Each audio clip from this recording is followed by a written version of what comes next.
सभी देश प्रेमी भाइयों को जय श्री राम। भाई, चीन की सेना को लद्दाख में भारत की सेना ने पीट कर पीछे भगा दिया है। चीन को मजबूरी में पीछे जाना पड़ा। जितनी उन्होंने बहादुरी दिखाई थी वो सब निकल गई। लेकिन इस पर आप सब लोग खुश हैं। उसकी खुशियों में मैं बिल्कुल भी रोड़ा नहीं अटकाना चाहूंगा। खुश होना चाहिए क्योंकि भारत ने वो करके दिखाया जो बाकी देश करने से डर रहे थे। लेकिन अब हमें इस खुशी के समय में ये भी ध्यान रखना जरूरी है कि हम अपनी भावनाओं में ना बह जाएं। उसके लिए मैं आपको आज इस वीडियो में बताऊंगा कि किस तरह से जो हमने चीन पर जीत हासिल की है वो एक छोटी जीत अवश्य है, लेकिन वो असली लड़ाई नहीं है। पूरी तरह से चीन ये वाला युद्ध नहीं लड़ता है जो युद्ध हम लोग अभी जीते हैं। विस्तार में चलते हैं। अभी छोटा वीडियो बनाने की कोशिश करूंगा। वैसे मैं ये देखिए क्या हुआ कि चीन की सेना आगे आई। चीन की सेना आगे आई थी, लेकिन वो लड़ने के इरादे से नहीं आई थी।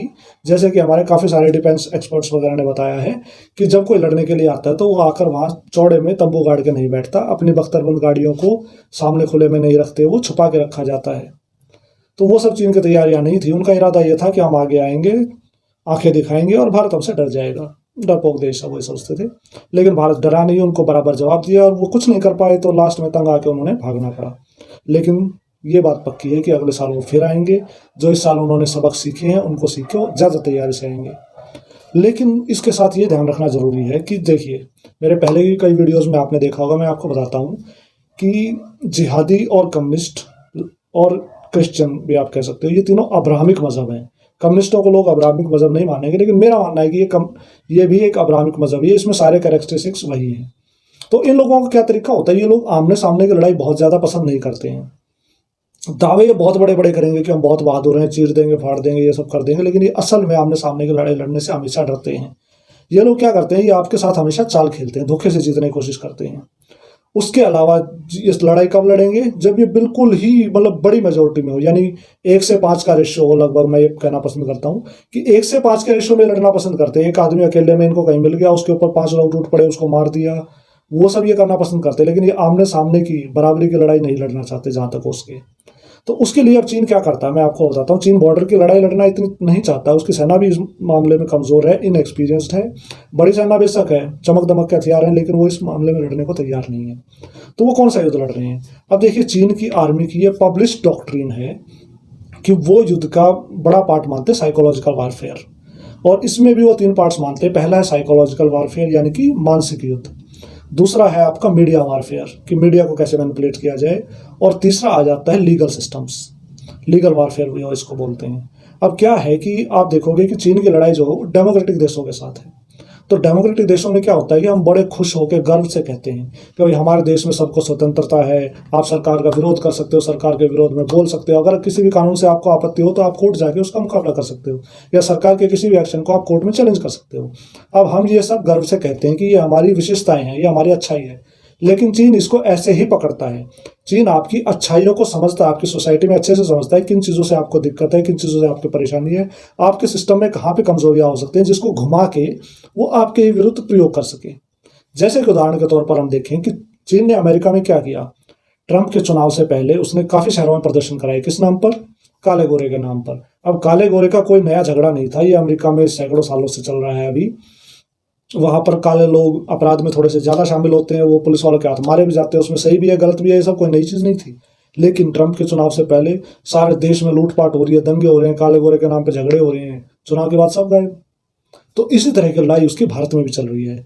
भारत में उसका क्या चल रहा है आप ये देखिए कि अचानक से कैसे होता है कि जो कानून पास हो गया मई में, उसके खिलाफ कुछ खास आंदोलन नहीं हो रहा था। दिल्ली में भी केजरीवाल लागू कर चुका था उस कानून को, पंजाब में कांग्रेस की सरकार लागू कर चुकी थी, कहीं कोई विरोध नहीं था, और ये बहुत सालों से डिमांड थी सभी की। लेकिन अचानक से उसके ऊपर एक प्रदर्शन खड़ा हो जाता है। अब देखिए, प्रजातांत्रिक व्यवस्था में प्रदर्शन करने का सबको अधिकार है, तो वो आगे बैठ गई। अब सरकार क्या करेगी? सरकार के पास सीधा विकल्प क्या बचता है? लाठी मारो, गोली मारो। उसके बिना वो हट नहीं रहे, बात वो कर नहीं रहे, किसी मुद्दे पर बात नहीं करे, बस ये कैंसिल कर दो। अब ये मैं आपको एक उदाहरण बता रहा हूँ, ये सिर्फ एक प्रदर्शन नहीं, ऐसे प्रदर्शन और भी आने वाले हैं। इसको किसी तरह सरकार ने खत्म कर दिया तो और भी आएंगे।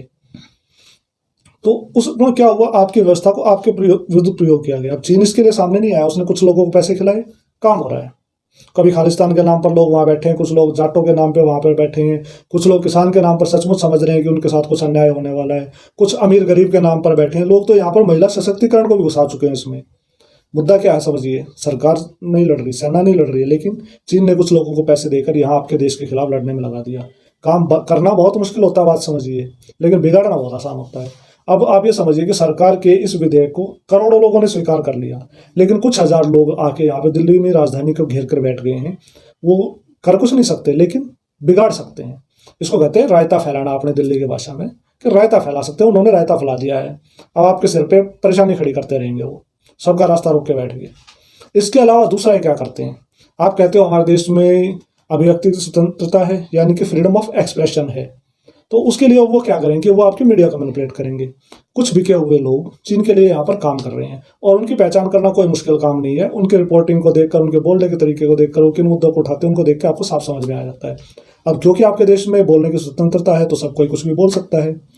वो तो आपका, अगर किसी पे भी आप कार्रवाई करोगे, मीडिया चाहे वो अखबार के दफ्तर में झाड़ू लगाने वाला हो, अगर उसके खिलाफ भी आपने कार्रवाई करेंगे, मीडिया पे हमला हो गया जी, मीडिया पे हमला हो रहा है।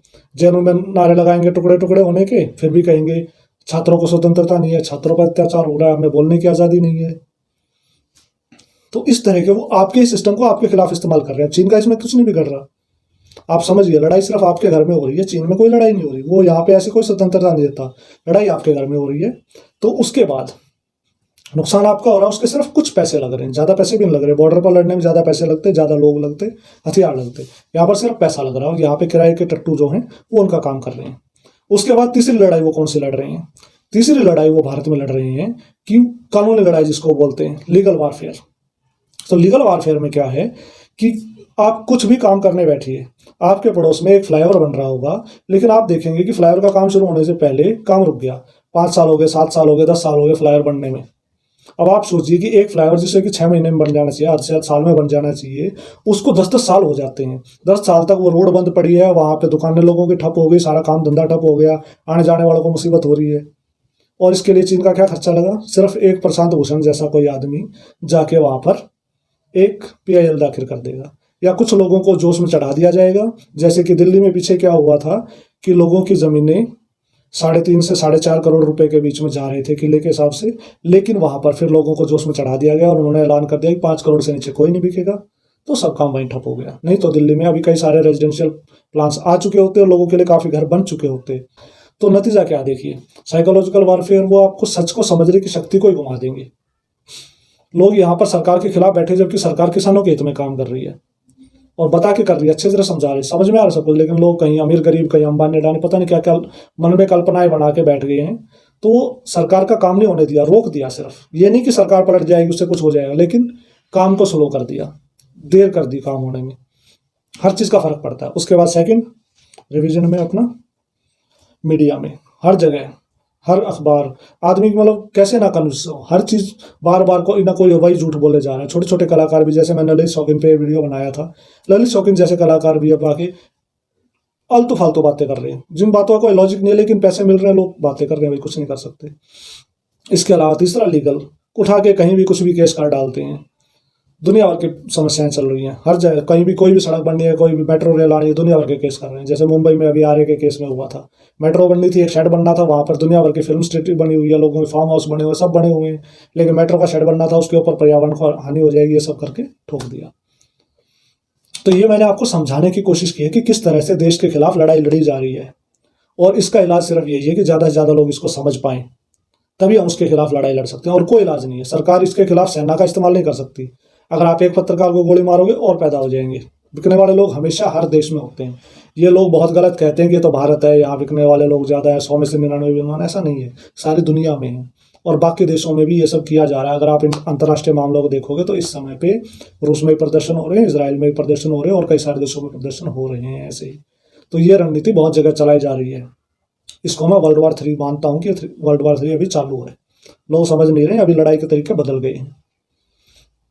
तो इसका इलाज बस यही है कि ज़्यादा से ज़्यादा लोगों तक ये बातें समझाई जाएं, फैलाई जाएं, ताकि वो सच और झूठ में फ़र्क अपने आप कर सके, क्योंकि मीडिया आपको वो दिखा रहा है जो आपको दुश्मन दिखाना चाह रहा है। तो अगर आपको मेरा वीडियो सही लगता है, इस वीडियो को लाइक करें, ज़्यादा से ज़्यादा लोगों तक फैलाने की कोशिश करें। देखिए, बात सिर्फ लाइक्स और सब्सक्रिप्शन शेयरिंग सब तक नहीं है, ये बात देश की है, देश को समझने की। एक देश के सामने खतरे क्या हैं। बॉर्डर पर सेना लड़ाई लड़ रही है, पुलिस भी अपना कुछ काम कर रही है, लेकिन प्रजातंत्र है, यानी कि प्रजा का राज है, तो प्रजा हम हैं, सारी जिम्मेदारी अब हमें संभालनी पड़ेगी, हमें करना पड़ेगा काम, ये हमारा श्रेय है। तो अगर आपको मेरा चैनल अच्छा लगे तो सब्सक्राइब कीजिए। ऐसे जानकारी से बड़े बिना नफरत के, बिना झगड़े के वीडियो में देने का प्रयास करता हूँ, सिर्फ मुद्दा समझाने के प्रयास रहता है। फिर मिलेंगे दोस्तों, जय श्री राम।